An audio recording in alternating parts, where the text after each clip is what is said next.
सवाल ये है कि अगर असल इंतकाल की कापी जो है वो गुम हो जाए तो अब हम क्या करें। तो मोहतरम भाई, बात ये है कि आपने ये जो इंतकाल की कापी ली है ये भी पटवार खाने से ही ली है। आप दोबारा पटवार खाने की तरफ रुजू करें और वहाँ से इंतकाल की कापी जो है वो ले सकते हैं। इसके अलावा अब कंप्यूटराइज रिकॉर्ड है, आप अराजी रिकॉर्ड सेंटर से इंतकाल की कापी ले सकते हैं।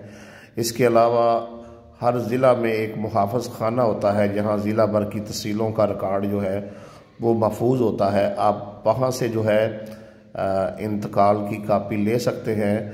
और आपको ये भी बता दूं कि अगर आपने अब आपने मलकियत का सबूत लेना है तो इंतकाल की कापी ज़रूरी नहीं है।